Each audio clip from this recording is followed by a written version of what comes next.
Alors, Président, là, samedi, on vote. Oui. Samedi, on vote en Côte d'Ivoire. Les gens regardent en se disant, le président Gbagbo n'est pas candidat. On attend qu'ils disent quelque chose. Pour qui les gens vont voter? Pour qui vos supporters, qui sont nombreux, doivent voter samedi? Je vais répondre très clairement à votre question. Mais je voudrais d'abord dire, Laurent Gbagbo n'est pas candidat. Il faut dire Laurent Gbagbo était candidat, a déposé sa candidature. Elle a été écartée parce que on dit qu'il a été condamné pour le braquage de la BCEAO. de la BCEAO. Ce qui est faux. Tout dans les archives de la BCEAO. La BCEAO n'a jamais déposé plainte. La BCEAO n'a jamais dit qu'elle a été braquée. Elle n'a jamais dit qu'elle a été volée. Un. Deux, nous étions plusieurs à avoir été condamnés. Le Premier ministre Akengbo, le ministre de l'économie et des finances, le ministre du budget et moi-même. Tous ont été amnistiés, sauf moi. On considère peut-être que vous étiez le chef braqueur. Non, on considère que c'était le ministre du budget, le chef braqueur. Mais c'est pour des raisons électoralistes que On vous a pas je suis le amnistié. seul à n'avoir pas été amnistié. Donc, on a écarté ma candidature. Alors, de même qu'on a écarté la candidature de Tidjane Thiam, Cheikh Tidjane Thiam, président du PDCI RDA. C'est-à-dire, en quelque sorte, ceux qui peuvent gagner les élections, enfin l'élection présidentielle du 25 octobre, ont été écartés. Il faut dire les choses clairement. Ceux qui peuvent gagner ces élections ont été écartés. Je n'accepte pas ça. Ce qui fait que ce qui va se faire le 25 octobre, ce n'est pas une élection. Qu'est-ce que c'est alors? C'est un coup d'État civil. C'est un braquage électoral. C'est un coup d'État.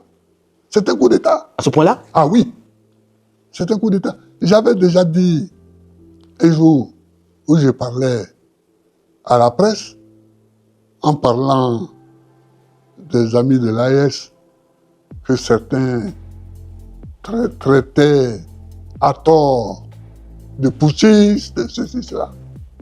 Que vous voyez en Afrique, il y a push et push. Il y a les push civils qui sont souvent à la base des push militaires. Ils ne respectent pas la Constitution. Dans notre Constitution, il est écrit très clairement, très nettement, très notoirement que un individu peut faire un mandat et peut en faire un deuxième. Et c'est fini. Mais c'était dans la Constitution précédente Non, même dans celle actuelle. qui annulait les deux premiers mandats. Même la Constitution actuelle, il a repris ça.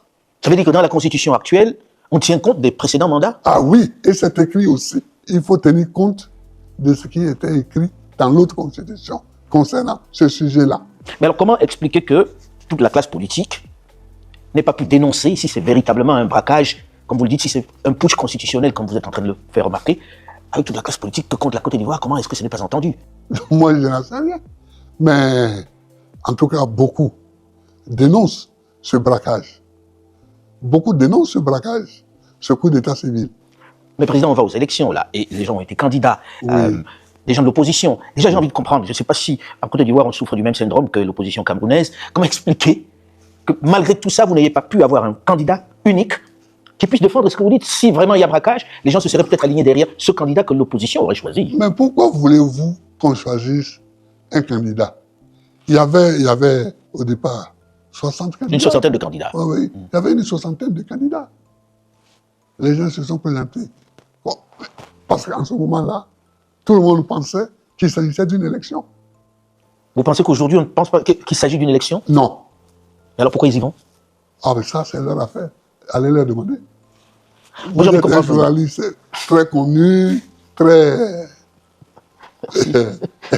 Oui, alors, vous pouvez demander à ceux qui y vont. Mais en même temps, président, vous avez créé un cadre dans lequel vous discutiez avec l'opposition. C'était bien pour aller aux élections. Vous avez discuté avec un certain nombre de membres de l'opposition, des partis Oui. de l'opposition. Oui.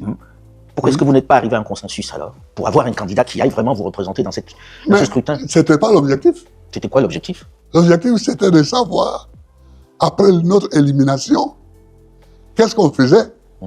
C'était ça. Et vous n'êtes pas tombé d'accord? Ah si, on est tombé d'accord sur le fait qu'on ne soutient rien, on ne soutient personne, et on ne soutient même pas la dynamique électorale. Alors, Monsieur le Président, Voilà. dans votre propre parti, le PPACI, Oui, il y avait une idée de plan B, Oui. représentée par M. Domelo. oui, Vous ne soutenez pas, au point de l'exclure du parti, alors qu'il aurait pu représenter aussi une partie de cette opposition dans ce scrutin, s'il bénéficiait de vos voix?